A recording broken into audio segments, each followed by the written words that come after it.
Hello and welcome. My name is Barkha Dutt. You're with the Mojo Story, our digital platform that continues to relentlessly focus on the COVID pandemic.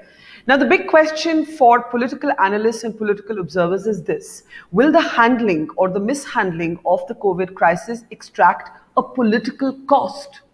Well, the center state's squabbling seems to get worse every day, with charges being traded and counter-traded between the center and, in particular, opposition-run state governments, from from vaccines to the supply of free rations. Union Minister Ravi Shankar Prasad lashed out at Arvind Kejriwal when he raised questions on vaccines, saying the Delhi government is being run by a Russian mafia. Of course, the BJP government has accused the opposition of playing politics amid a pandemic to cover up for its own inefficiency, and the opposition makes exactly the identical charge. Today we had Priyanka Gandhi Vadra of the Congress lashing out at the Prime Minister directly as part of her series Zimmedar Kaun. This is, of course, a social media run campaign, which many say might well be the problem with it. But lashing out at the Prime Minister, Ms. Gandhi Vadra said that the Prime Minister cared less about India and more about politics. The government failed us on every front. They could have managed the situation so that we had enough oxygen for all the hospitals. They could have listened to experts, increased the number of beds. They could have ordered vaccines when other countries ordered them back in June and July and May 2020. But they did none of this. They just left people to fend for themselves. They are answerable to the people of India for this complete failure of governments, for their obsession with propaganda and PR, and for putting it above the lives and the health of our people. So if that was the statement that came from Priyanka Gandhi Vadra, we also had the Union Minister Ravi Shankar Prasad lashing out at the Aam Aadmi Party government, saying Delhi is being run by a Russian mafia. Before we start, let's listen in. अब मैं आता हूं home delivery. ये home delivery देखने में बड़ा अच्छा लगता है, लेकिन थोड़ा इसके अंदर जाइए तो इसमें स्कैम के कितने गोते लगेंगे वही समझ में आ जाएगा। और इसको मैं थोड़ा विस्तार से बताना चाहता हूं। आप जब राशन कार्ड की दुकान पर लेते हैं तो वो मोहल्ले में है, घर के बगल में है, और उसका एक वैधानिक दायित्व इस कानून के अंतर्गत है। मतलब आपका विजिलेंस होगा, आपका इंस्पेक्शन होगा, आपका सोशल ऑडिट होगा, कितना माल आया, कितना गया, इसका आपको हिसाब देना पड़ेगा। नहीं देंगे तो आपके खिलाफ कार्रवाई होगी। हमारे स्टेटमेंट में आपको मिलेगा यहां क्या क्या हुआ है। लेकिन अगर आप उठा के घर जाएंगे तो कहां का माल कहां जा रहा है कुछ मालूम होगा क्या? कितना माल बीच से गायब हो रहा है ये कुछ मालूम होगा क्या? मैंने जानने की कोशिश की कि भारतवर्ष में और कहीं हो रहा है क्या? कहा नहीं हो रहा है। सिर्फ एक हमको कहानी मालूम हुई कि संभवतः आंध्र प्रदेश में एक योजना चली कि वो ट्रांसपोर्ट से दुकान से उठाते हैं, पॉस मशीन ऑथेंटिकेशन करके, और घर पहुंचा करके जो बचता है उसको दुकान में वापस कर देते हैं, और कहीं कुछ नहीं है। मतलब फेयर प्राइस राशन शॉप की दुकान इसके केंद्र में है। यह कानून की आवश्यकता है ताकि भारत, और केजरीवाल जी पूछते हैं कि मोदी जी ना ये आपका अनाज है ना मेरा अनाज है। केजरीवाल जी, ये भारत की जनता का अनाज है जो भारत की जनता के पैसे से खरीदा गया है। तो ये ईमानदारी से बिके, टेक्नोलॉजी के माध्यम से बिके, ये इसकी आवश्यकता है। Okay, so you're seeing charges and counter charges there, and the question we're asking is, in the center state squabble, who is to blame and who should be taking accountability, and will any of them do that? Let's introduce our guest today. We're joined by Akash Banerjee, who's of course better known as Deshbhakt, the political satirist and stand-up comic and journalist as well in his previous life. We're also joined by Sumanth Raman, a Chennai-based commentator. Thank you. Prasanna Karthik, policy analyst, is with us as well. Welcome to the program, Prasanna. Can we bring him into the box now? And we're also joined by Dr. Trupti. Let's introduce Prasanna. All right. I think I will. That's Dr. Trupti. Welcome to the show. And we're also joined by Durgesh Pathak, who's with the Aam Aadmi Party. And in a moment from now, we'll be joined by Sanjay Kumar, who's of course a cephalogist with the CSDS. Let me ask Durgesh ji to react right away, because we had Ravi Shankar Prasad really lashing out at the free ration scheme. I think more than this being a discussion about Delhi, Durgesh, I think people don't want to, our audience doesn't want the tu मैं कि दिल्ली में क्या हो रहा है, आम आदमी party क्या कह रही है, सरकार क्या कह रही है. द लार्जर पिक्चर जो सेंटर और स्टेट के बीच में झगड़ा चल रहा है, लोगों को तो यही लगेगा कि कैसे ये पैंडेमिक रिजॉल्व हो सकता है when there's this level of politics. मैं आपसे टोटली एग्री हूँ. देखिए, मैं 2 एग्जाम्पल देना चाहता हूँ, एंड और में अगर वो लोग एग्जाम्पल अच्छे से समझेंगे तो शायद क्लियर कर पाएंगे एक्चुअली प्रॉब्लम्स कहाँ आ रही है.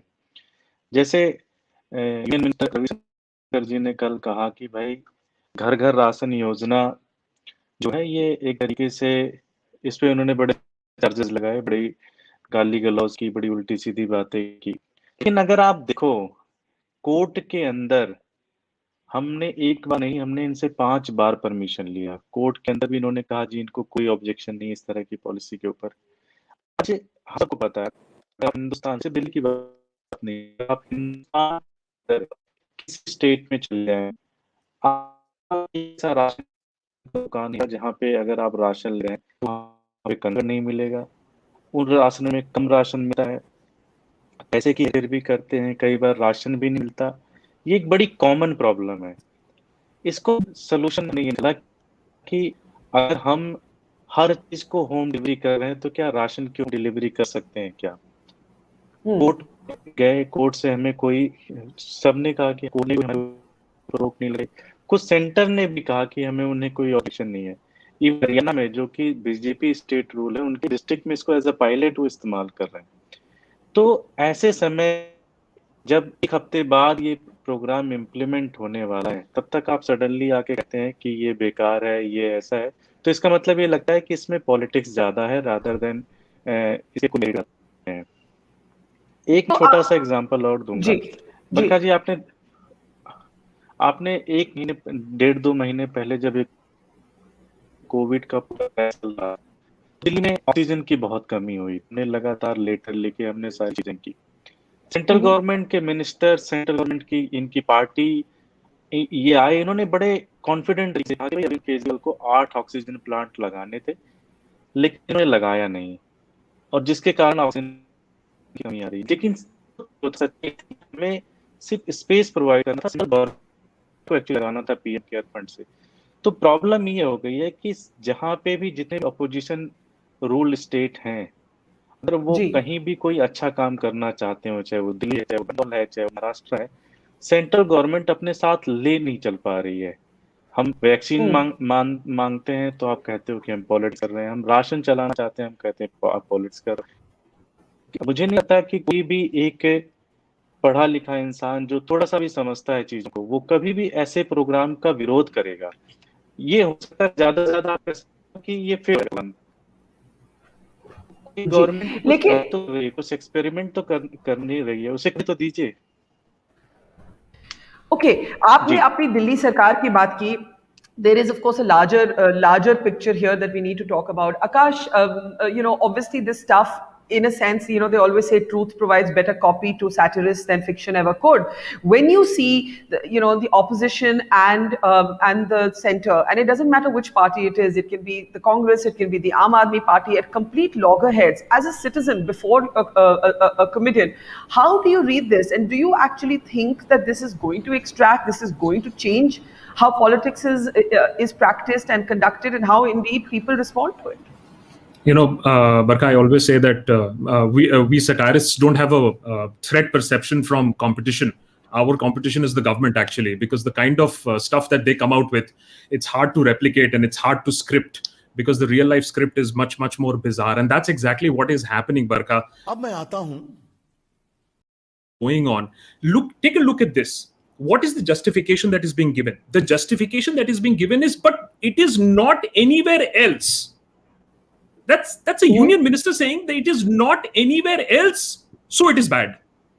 Yeah. I mean, I'm not a big fan of the Aam Aadmi Party, but Let's just rewind back a few months when free passage for women in DTC buses were given. I remember there was a huge ruckus over the issue. And I had a simple logic. If the government can afford it, if the government has the money and it wants women to travel, let them travel. And actually, it's an internationally proven formula. Also, I mean, not only women, but men also. Look at that policy now being replicated in many other states.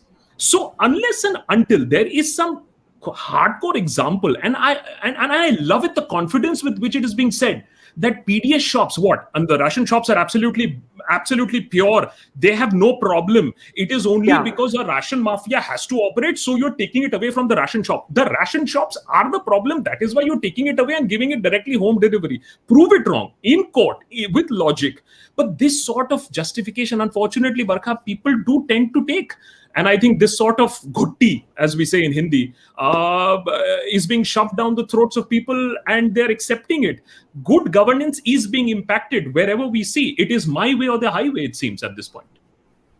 And how do you think people will respond to it? Before I open this up for the panel, how do you think people will respond to it, Akash? Because one thing is that, so many people come on this show and they say, the media may feel like that, people like us may feel like that, but Aam Janta doesn't care about all this.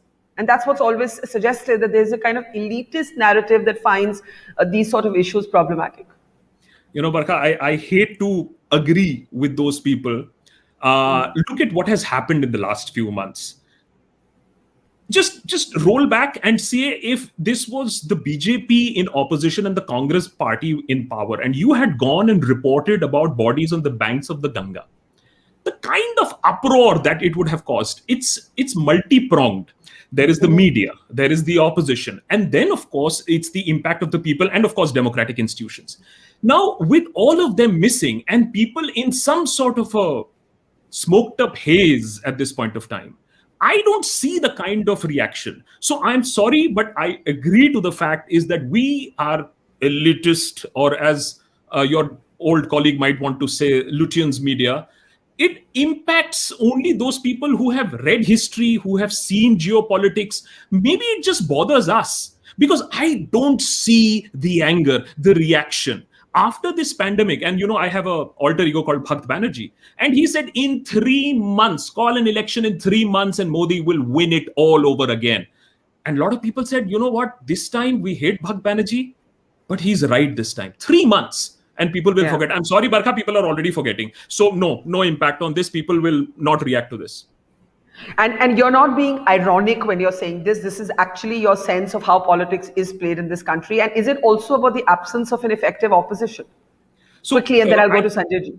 I think the BJP has got it spot on. I think the BJP has got it spot on. They know exactly who they're talking to. They are not talking to you. They're not talking to me. They're talking to the masses. And the masses will believe what is being told to them because that's the whole setup that has been created. Aided by definitely a comatose mainstream media, aided by definitely a comatose opposition, because as I just keep wondering, the number of opportunities that the opposition has. What are channels running? Yesterday, CNN, okay, let's not name channels. Yesterday, a channel was running dethrone Modi, the main goal of the opposition. I'm like, dude, that's supposed to be the goal of the opposition. What else is the opposition supposed to do?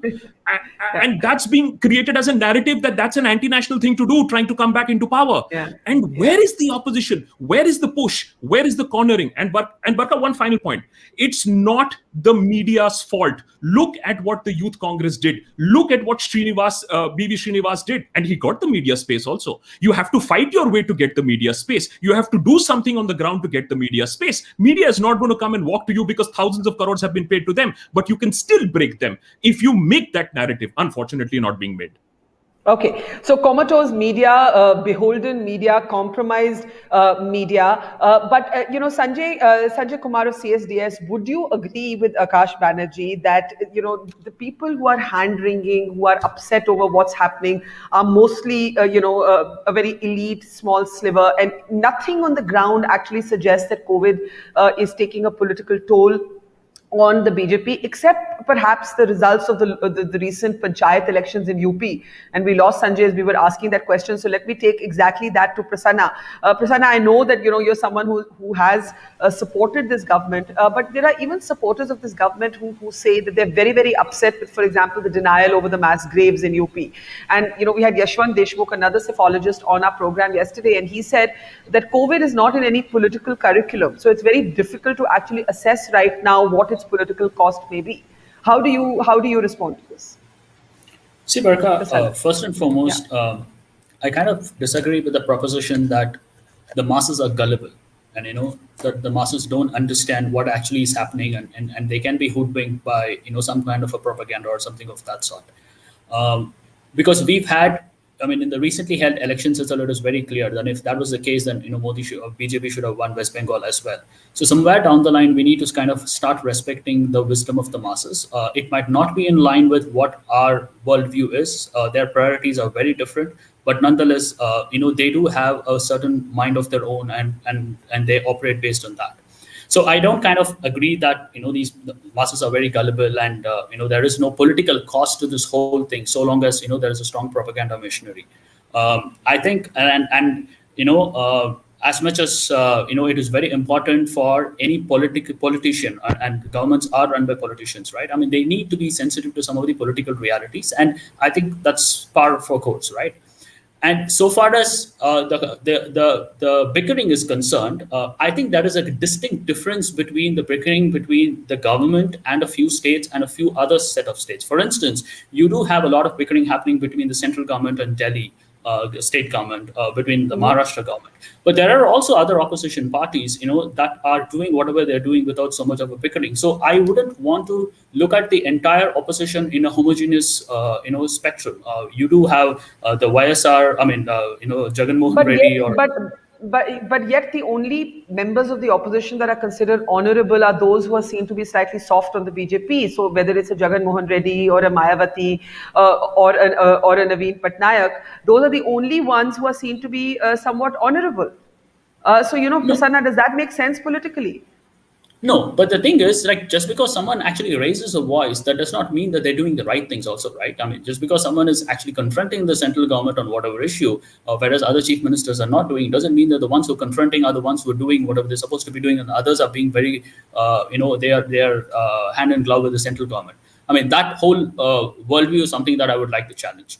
So there is politics all along, and there is going to be a political price for this. But we really do not know what the political price is, and that also varies across various other issues. Because for you and me, COVID could be the biggest issue, but come election time, there are other issues that are taking precedence for so many people, and it's been taking precedence for so many people for so many years. And it is not to say that elections or political perceptions are built from a unilateral perspective. There are other dimensions as well that come into play.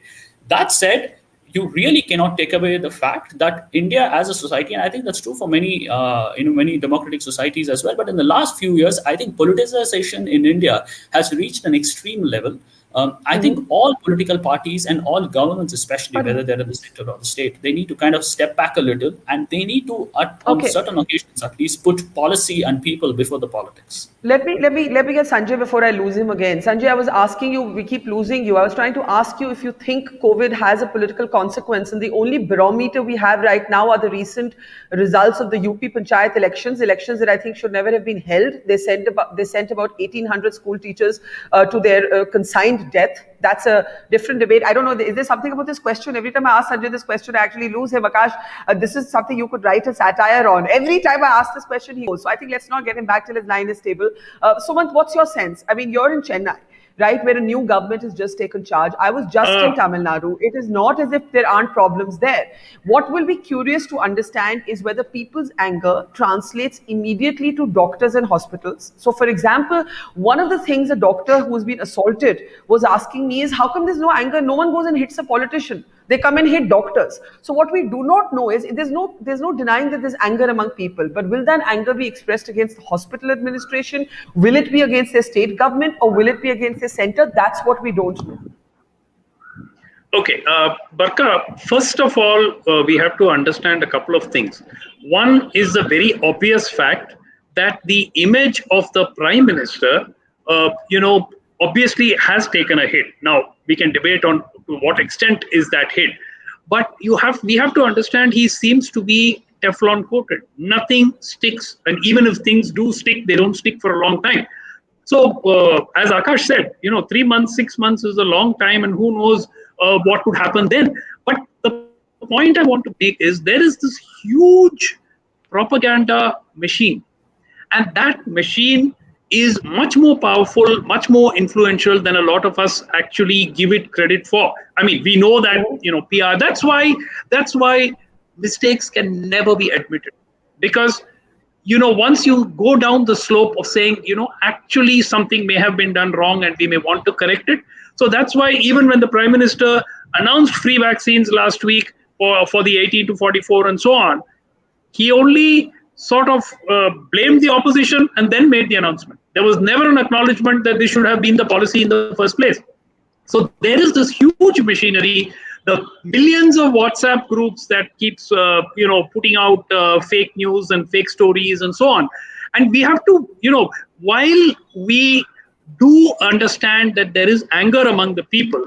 Now, how long will this anger last? Point number one. Second, very, very importantly, will this anger be overcome with a torrent of potentially fake news over a period of time, which people can be convinced to believe? People believe all kinds of news. Propaganda explain it? Okay, so this is a very interesting point you've made, and I just Okay, want to ask. let me. Both you and Akash have made the point about a compromised mainstream media, fake news, propaganda, and I'm sure that's one element. But equally, I think if they were, for example, if Priyanka Gandhi Vadra, instead of tweeting, was out on the roads every day doing something as opposed to tweeting, I think the consequence or the perception would be different, right? So I think propaganda is only one part of the story. No, I agree, Barkha, but I think that you have to look at this as a multifactorial thing. The factors which the BJP has to take on in the next election. One, they have the opposition has to take on. Now, one is the Congress party, which is potentially still revivable, though to what extent one does not know.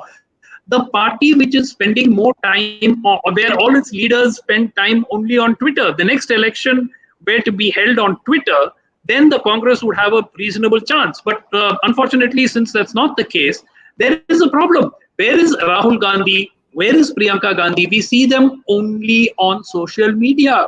They are hardly ever to be seen on the ground.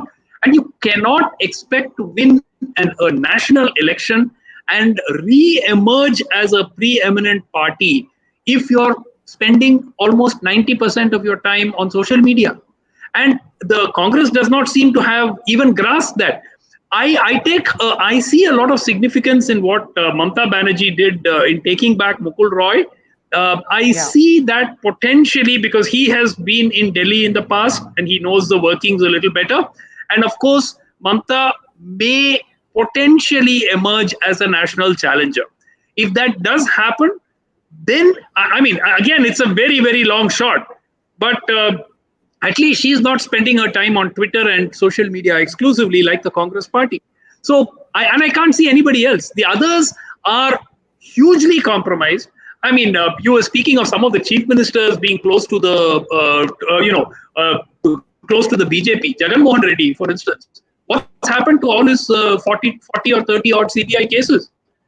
They don't have a choice. Most of them don't have a choice. So I don't see any other national alternative. If Rahul and Priyanka are going to stick to Twitter, the Congress party is not going to do anything to replace them or get itself another leader.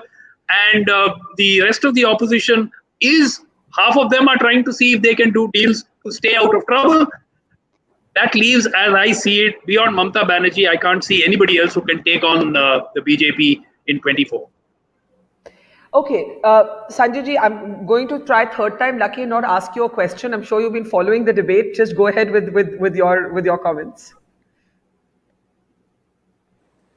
No, I have been following the debate. I have listened to everyone. Broadly, I agree to what everybody is saying. Hold elections tomorrow and entirely with Akash. hold elections tomorrow. I think BJP is going to win this election. Yes, the number of seats will come down, but still, I think the gap between BJP and the party which would be closest to BJP, which is likely to be Congress again, the gap is going to be more than double. BJP will get more than double the number of seats Congress is likely to get in if you hold elections tomorrow.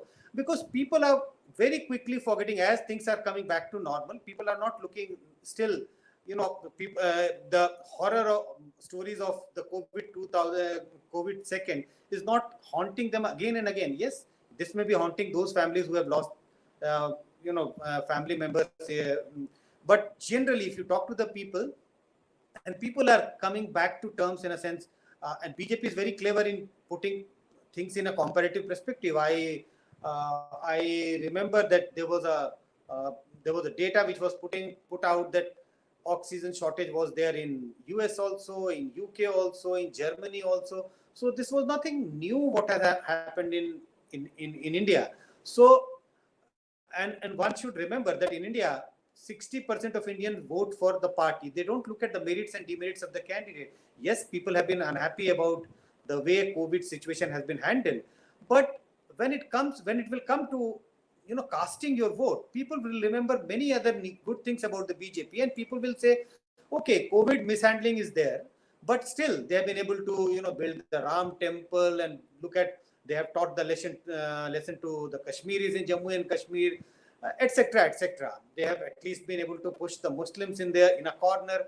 So there are so many good things to think about BJP government, either in UP or in the country as a whole. So slowly and gradually, people will start forgetting what has happened during COVID. I mean, even today, for example, And also, we should not forget about what others have been talking about, the state of opposition. Where is the opposition? In a state, you can corner BJP. But at the national level, there is no alternative. The difficulty is that there was a talk about Mamta Banerjee. Mamta Banerjee is popular only in her own state. But as soon as she crosses the boundary of West Bengal, comes to Bihar, comes to Odisha, comes to Jharkhand, the neighboring state, she doesn't have any following. So that's the difficulty. Many regional leaders are extremely popular, but the popularity is only limited to their own state. You need one national leader whose popularity cuts across at least 3-4 states, and then that leader may be in a position to challenge Narendra Modi. All this put together makes me believe that BJP still has a huge advantage over any political party. But this would not happen in any other country, and that's the curious thing, and that's what I want to take around the panel. But Trupti, as a doctor at the front line, I'm keen to ask you to expand on the fact that the rage among people, because it's not that there isn't rage, but everyone's made the point about the absence of an effective opposition, how this anger won't stick to the central government. The rage actually seems to stick to doctors and hospitals. It doesn't even seem to necessarily get to the state government. And I'm just wondering how, being a doctor at the front line, when you watch the center and the states do this tutu meme, squabble, 1, 2, when the anger is against you, and some of it is natural. When a hospital fails, oxygen supply, and we are doing this series right now on 25 deaths at Jaipur Golden Hospital. And while the families are angry with governments, both center and state, they still hold the hospital administration primarily responsible. And that's what gave me the understanding that I'm not sure the anger will travel beyond hospitals. Yeah, I mean, you're absolutely right. As doctors, it infuriates us to see a national calamity of this size with so many people dying politicized. As a doctor or as healthcare systems, it does not matter to us which state, which religion, which political affiliation the patient comes to us. All that matters is the disease, the health, and how do we send the patient back home in the best health. I think, and that should be the thing for whether it's state politics, country politics. I think that should be the main agenda of our entire system, especially in these times where, we are dealing with so many lives and so many deaths. But having said that, it's true that when something goes wrong with the patient, we become the face of the healthcare system. The patients are not going to go and hold anyone responsible because we are there as the face of the entire healthcare delivery system. But that is what we've done, right? We voted for divisive politics. That is what we get. If we start voting for health and we start voting for education, that is what we get. Our health budget is like less than 2% even now. And no one talks about it. I mean, all the debates are health center. There should be debates on what do we do next? What is BJP going to do next? Or what is the opposition going to do next? Force the government to improve the budget. But I mean, we just keep squabbling and fighting, and in this entire process, who lose their lives is common men, and who gets beaten up are doctors.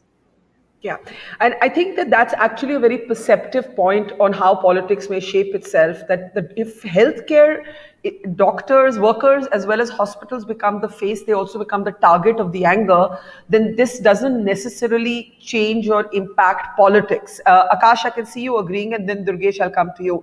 And the other thing is that, a lot of people, the BJP will try and localize their anger to state governments. Even now, every time you do a report from a state, they'll immediately turn around and say, why isn't it from a Congress-led government or an opposition-led government, and so on. And that's how they've been dealing with all the scrutiny on Uttar Pradesh, for example. So do you kind of agree that, one, the absence of an effective national opposition, two, the propaganda that both you and Sumanth have referred to, but three, that human psychology is what's in front of you is what you hold responsible. And I'm just coming to you, Prasanna. And for most people, that's doctors and hospitals. Akash. Barkha, I'll just take this to television also.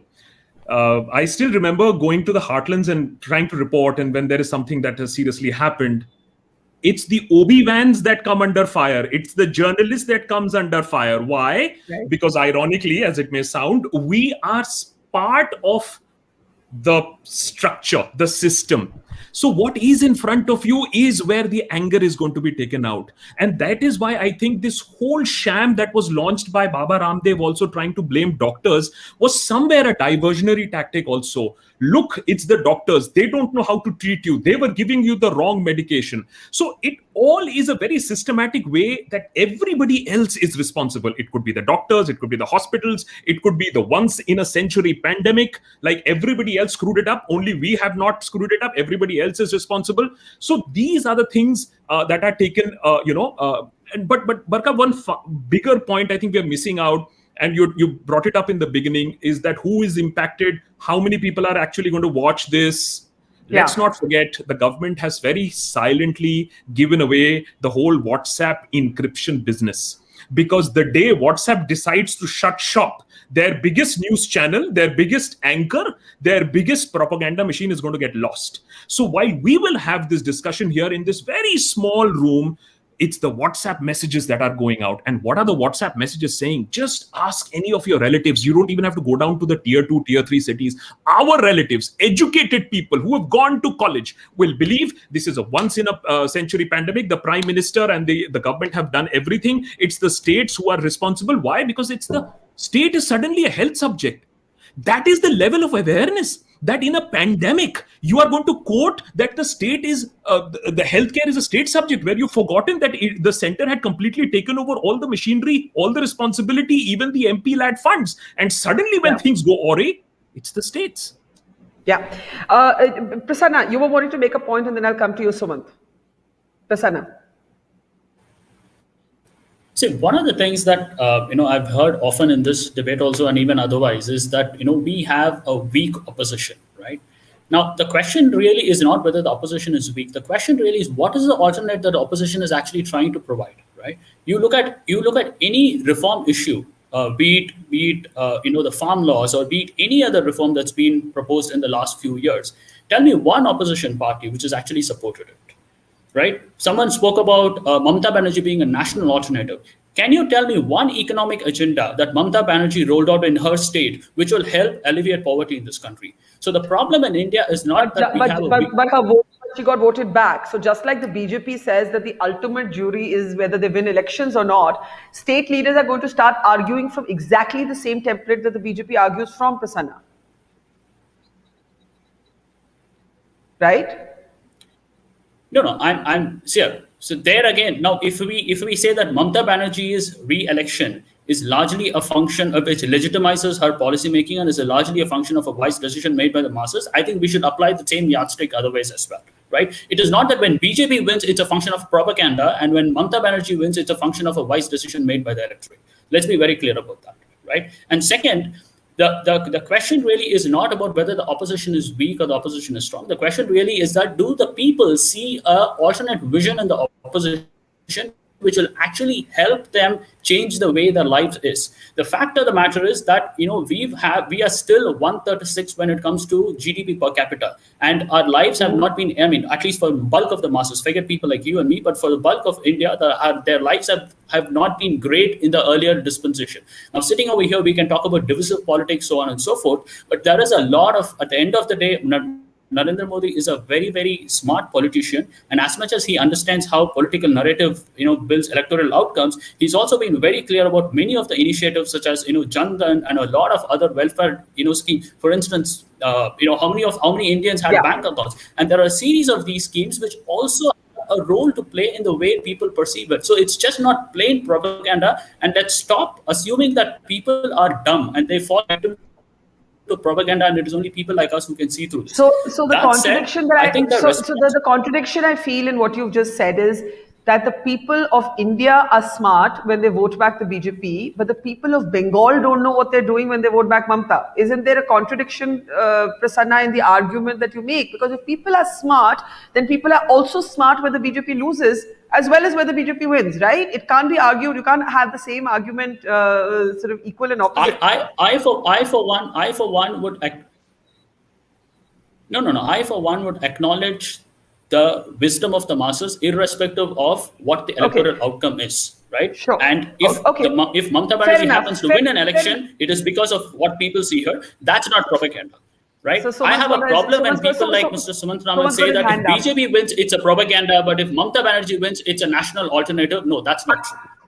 Okay, I think that's a fair question. And Sumanth, I have a parallel from. Wait, let me just ask my question. Yeah. I have a parallel from the US, where famously or infamously, Hillary Clinton called Trump voters a basket of deplorables, right? And one of the reasons that perhaps Trump not just won the first time, but came so close to giving the Democrats sleepless nights the second time, is because of the liberal tendency to broad stroke everybody who is a Trump voter. So is that mistake being made by people like you? And I think that's what Prasanna is pointing to, that if you're going to judge the voter, if you're going to say, look at this dumb voter, she's blaming doctors, she's blaming the state government, instead of blaming, if that's the route we are going, then that voter is going to go back to the BJP because the voter doesn't like feeling judged or condemned.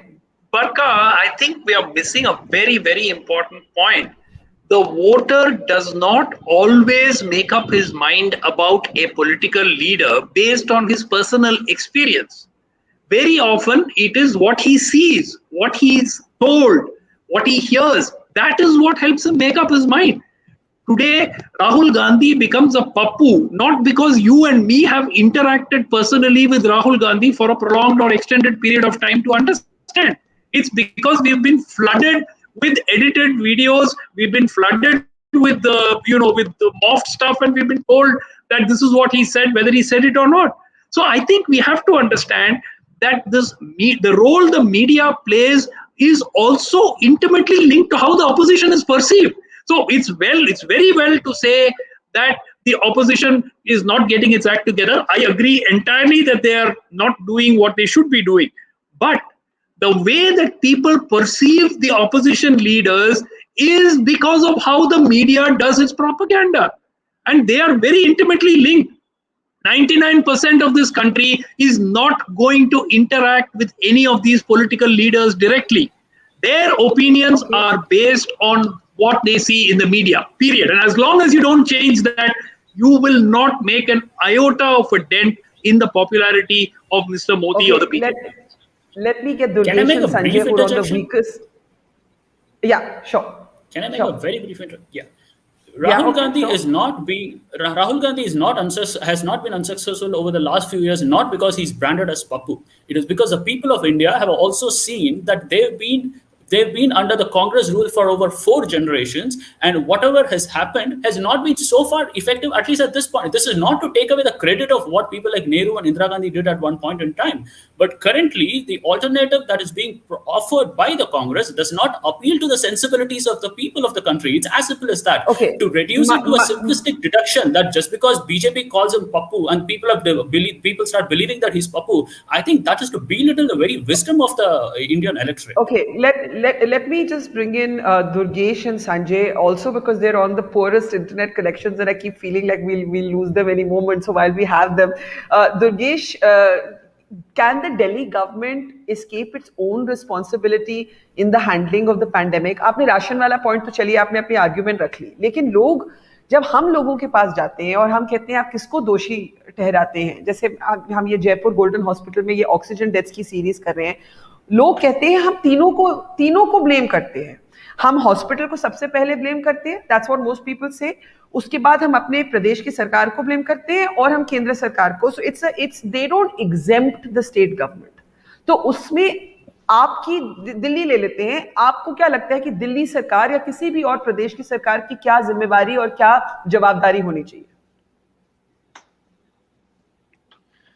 देखिए, कोई भी government, चाहे वो दिल्ली सरकार हो चाहे central, इसकी जिम्मेदारी है कि वो अपने सिटीजन्स को बेस्ट से बेस्ट व्यवस्था प्रोवाइड करे। हम ये नहीं कहते कि हमने सेकंड जो पैंडेमिक उसको हमने एकदम, हमसे भी गलतियां हुई, हम भी सीख रहे हैं, हमने भी, क्योंकि हमें भी नहीं पता था कि वे दिन इतने ज्यादा केसेस। आपकी बिल्कुल ही आवाज नहीं आ रही दुर्गेश, आपकी बिल्कुल ही आवाज नहीं आ रही, लेकिन मैंने हाँ अभी आ रही है। आपने कहा हम मानते हैं कि हमसे भी कुछ गलतियां हुई, हम परफेक्ट नहीं है। जल्दी से अपनी बात संक्षेप में कीजिए क्योंकि आपकी लाइन बहुत वीक है। हाँ ठीक है, तो एक तो यह है कि हमसे भी गलतियां हो सकती है, लेकिन जहां तक बात आती है कि जहां पे सेंट्रल गवर्नमेंट और स्टेट गवर्नमेंट के रिलेशन की बात आती है, मैं नहीं कहता कि आप हमारे ऊपर चले जाइए कि भाई हमने कहा ऑक्सीजन देने की जरूरत है। आप कोर्ट के आदेश को देखिए, सुप्रीम कोर्ट के आदेश को देखिए, हाई कोर्ट के आदेश को दीजिए, जो उन्होंने वैक्सीन के ऊपर बोला, जो उन्होंने ऑक्सीजन के ऊपर बोला। अगर हाई कोर्ट और शायद इतना इस लेवल पे इंटरव्यू नहीं करता तो शायद दिल्ली को ऑक्सीजन ही नहीं मिल पाते। आप, क्योंकि लोगों को तो दिखता है कि उन्होंने मुख्यमंत्री चुना है, आप लोगों को इसमें दोष नहीं दे सकते। लोगों ने मुख्यमंत्री को चुना है, लोगों ने प्रधानमंत्री को चुना है, एंड देश की इनकी जिम्मेदारी है हमें बताने की। लेकिन as a media, as a जो लोग समझ सकते हैं कि भाई ऑक्सीजन दिल्ली नहीं पैदा करता, ऑक्सीजन सेंट्रल से आता है। कुछ ऐसी चीजें हैं जिसके लिए, अगर जैसे वैक्सीन की बात आ गई, आज वैक्सीन के डोज दिल्ली को मिले और दिल्ली की गवर्नमेंट उसको डिस्ट्रीब्यूट ना कर पाए और लोगों को लगवा ना पाए, तो हमारी जिम्मेदारी बनती है और हम उसको रिस्पॉन्सिबिलिटी एक्सेप्ट करते हैं। तो हम ये नहीं कहते हम कोई परफेक्ट हैं, लेकिन जब एक प्रॉपर प्रोपोगेंडा और प्रॉपर पॉलिटिक्स चलेगी तो उसका जवाब तो देना पड़ेगा। आज सेंट्रल गवर्नमेंट राशन के ऊपर जो कर रही है वो एक बहुत ही अजीब सी बात है। मतलब आई डोंट थिंक कि कोई सेंसिबल आदमी इस पे डिबेट करेगा या इसको अगेंस्ट में जाके बात करेगा। Okay, fair enough. पूरी वैक्सीन पॉलिसी फ्रॉड है। मैं आपकी बात समझ गई, सॉरी मैं आपको इंटरप्ट कर रही हूं, but your line is not very clear, so I am just going to summarise for our audience what you have said. You have first done that rare thing that politicians don't often do कि हमसे भी गलतियां हुई। आपने ये बोला, इसका हम स्वागत करते हैं। उसके बाद आपने बोला कि पर आप हमें किस चीज के लिए दोषी ठहराते हैं, आप हमें उसके लिए ब्लेम करिए जो हमारे कंट्रोल में है। If for example you said you had to go to court to get oxygen, if you fail at the distribution of vaccines, that's your responsibility but not the procurement per se. Sanjay ji, my question to you is, does the voter know all these levels of separation? Because as Akash was saying, the WhatsApp university, the WhatsApp sort of school of political propaganda tells even educated people, and they buy it, that the states are flunking. And the BJP is at a master at narrative, is a master at narrative building. No, people are unable to make out these distinctions, finer distinction that if somebody has died because the oxygen was not available, whether it is the state government which is responsible or the central government which is responsible or the hospital which is responsible. But my fear is that first, the person who wants to take credit, first people blame that person. And in this case, it is Narendra Modi, because COVID-1, when it was projected as a massive success, of handling of COVID-1. So the entire credit was taken by Prime Minister Narendra Modi. So in COVID-2, when everything failed, so immediate blame. We're having bad luck with Sanjay Durgesh's lines, but I think he was making a very interesting point that the person who tries to take the credit is also the person who will be blamed. I'm not sure that's actually happening here, and I need to start taking last comments. Trupti, I don't know if I'm putting you on the spot here, but when you see the faces of politicians on vaccine certificates, it started with the Prime Minister, but it's not as if the opposition has not decided to emulate him in this way. So you had Mamata Banerjee doing the same, you had Bhupesh Baghel doing the same. I'm not sure that any politician's face should actually be on a vaccine certificate. And I'm wondering, as a health worker, how do you feel about that, Dr. Trupti? Yeah, it's absolutely true. I mean, it's just sad that we've come to this level that we would want to politicize something even as basic as vaccination. We've had universal vaccination programs for generations together, and it was never a political thing. So, that's just one aspect of what we are seeing. And I really think that, now that we can see that we really did fare very badly in the second wave, yes, BJP or the state government should come up and, just like the previous speaker, take responsibility. Yes, that we faltered. It's okay to do that. I think people will take them more seriously. They'll be more credible when they do that, rather than just do gimmicks like Ramdev Baba coming and saying it's the doctor's fault. And we are seeing the repercussions of those things. So I think it's time that, and people are seeing the importance of health more than any time before. So we need to encash on this health awareness and really start changing the entire narrative. But do you actually feel, because you meet so many people, do you feel that there is an anger with politicians? And if you feel that, do you think, because Sanjay was saying that people don't get these fine distinctions: who procures the vaccines, whose job it is to supply oxygen. They don't really know कि ये किसकी जिम्मेदारी है. As a doctor, what do you pick up? There definitely is a lot of anger. But having said that, we know that public memory is very short. So 1 month into this whole thing, people will have forgotten the second wave. People would have forgotten everything, and they're going to be back to square one.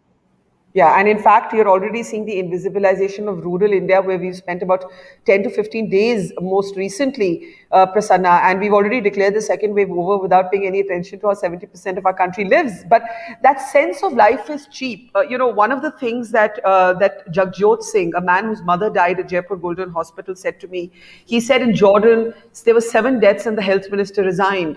Why do our politicians not come forward and say, we made a mistake? What would it cost the BJP? It doesn't matter to what you think of the Aam Aadmi Party. I think when a politician is willing to come out in the public and say, we made a mistake, we're not perfect, it is to be welcomed.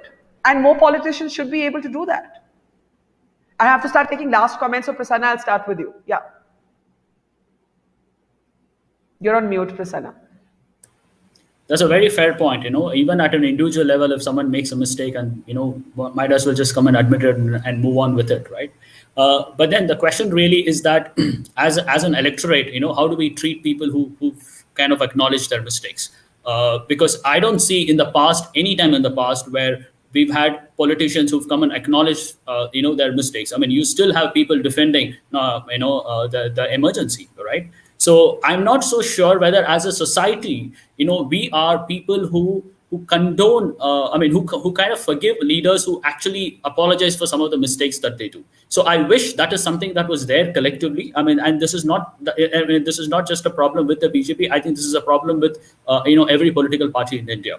Right. Yeah. And the fact of the matter is that so far as the COVID issue is concerned, I think India went through a very horrible phase, and it still continues to go through, like you said, in several parts of the country. And if there is one person whose image has really, really taken a beating as a consequence of this from a political standpoint, it is purely Narendra Modi. Whether people know the distinction between what a central government is responsible for, what a state is responsible for, who's responsible at a council level, so on and so forth, I think Modi has taken a clear beating so far as this issue is concerned. But despite this, if there is going to be electoral success, I think it is very important for us to introspect, especially for the opposition to introspect, what is it that he's actually getting right, instead of reducing it to simplistic deductions like saying, because of WhatsApp University, he's winning elections, or, people can't think critically. I think there's a fair question there because, and let me take that to Sumanth and Akash, and then we have to close, because Biden was able to take the election from Trump. A large part of it was because of how the pandemic was handled in the first wave. And if indeed, despite Mr. Modi's image taking a beating, which even, sort of those who have been soft on him do concede, and so many BJP voters I know have actually made that point, there has to be something grievously wrong with what the opposition is doing as well. You can't keep falling back on propaganda alone to explain it. Now, Barkha, if Biden defeated Trump, a large part of the credit must also go to the mainstream media in the United States, which ran what, in many people's opinion, was possibly an unfair campaign to the extent of virtually campaigning for Biden and going hammer and tongs at Trump, right? So I think we have to acknowledge that the situation is very different here. And the other very important point was, in India, unfortunately, the tendency has not been to look at a politician as a politician, but to deify them. And as far as the Prime Minister is concerned, he is now looked upon more as a deity to be worshipped. He has a huge base of people who, if something goes wrong, tend to blame themselves in some form or the other. It's like the large, the big time godmen that they are. So people give up their properties, people go and join the ashrams, and if something, which shouldn't be coming out, comes out of there, they tend to blame themselves rather than the person who actually was the godman. So I think we are in that stage. And the media, I'm sorry to keep coming back to this point. There is a spell that has been woven, and a large part of this spell has been done because of the media. Today, we are bombarded 24 by 7. Sure. No, I agree with you on the media. I'm just not sure that explains everything. That's the singular point. Not everything, but that's a fundamental part of the problem. Without changing that, if that narrative is not changed, Akash, I can't see this changing. Yeah. Akash, last word. Yeah. Okay, just a few collected thoughts. I'll start off with what is being discussed here. As far as the media is concerned, let's not forget that, you can't just compare with the US media versus Indian media, and even with the disproportionate campaign. Let's not forget Trump got the largest number of votes for a sitting president. So yes, we know the media is sold. Yes, we know thousands of crores have been invested into Godi media. So what are you going to do about it? Are you going to sit and crib about it? Well, that's what is happening at this point of time. What has been done on digital media? You had some good digital campaign coming in, but then you, of course, lost the Congress social media head, Divya Spandana, and then, of course, they've lost their way all along the way. Has digital media completely been taken over? Have interviews been given? Has a shadow cabinet been established? Let's be honest about it, and there is no debate over it, is that while the propaganda is going on one side, the opposition itself has failed on so many fronts to corner the government. People make fun of Smriti Irani, cylinder pakad ke, this was Smriti Irani in 2014. Okay, good. Who's the Congress face in 2021 holding a cylinder? Who's the Congress face talking about the economic pandemic that is hitting? And let's not forget, even as something as shambolic as the Prime Minister's photo in the vaccination card, there was a great Twitter thread. Israel, Germany, even the Kingdom of Saudi Arabia does not have the face of the king on the vaccination card. We ran a Twitter questionnaire, we could not find any other country that has the face of the Prime Minister, the leader, on the vaccination card. That is the levels. I mean, of course, North Korea, but our opposition reacted by copying that. They said, hum bhi lagayenge. But this is not happening in any other country. And one final point I quickly want to mention, about and what can be done about it. Once, just to end on a note where we are heading. For the first time in 7 years, I'm seeing people being called out. The way Lala Ramdev was called out, because we've said that we are not going to use Baba, Yogi, Sadhvi on this. I mean, for Deshbhakt on our platform, we are not going to use words like that because of people who are associating themselves to politics. It's an insult to those titular titles. What happened with Ramdev, with the IMA lashing out, calling him out on the show, on live television, telling him to take away that whole coronel badge that was going on. The calling out needs to happen. Unfortunately, the opposition hasn't been calling it out. The people are calling it out. But if more and more people call it out, remember Siddharth on Twitter, what did he say? He said that Tejasvi Surya is more dangerous than Kasab. It really had the whole right-wing ecosystem boiling. But the fact is that is a title that stuck. It has to be aggressive. It has to be calling out. You have to call out the BS. Okay, you have to call up the BS, but then you have to be ready to be trolled and not intimidated by it, which Akash, you and I are troll proof. Not everybody is like that. You have to have lived through it. It's called baptism by fire. So it really does help. It's like a vaccination, by the way. It prevents you against most mutant strains. Leaving it there, this has been a fascinating conversation. We apologize for the poor lines to Durgesh and Sanjay, but some things are totally out of our control. We do try and be as varied in the opinions we can reflect on this program. But thank you, Akash, Prasanna, Dr. Trupti, Sumanth, and to Sanjay and Durgesh. Hope to have you back on the program on Better Connections the next time. To our audience, we'll take your leave now, but you will continue to watch our special ground reports from across the country. Our series on the oxygen deaths at Jaipur Golden is now on our platform. One family behind that statistic of death every day. So do look out for those, and we'll see you tomorrow, same place, same time. Thank you for watching. Goodbye. It's great to see you here. Thank you for watching our work. If you haven't subscribed yet, don't forget to click the bell icon and subscribe to Mojo Story and support independent, robust journalism.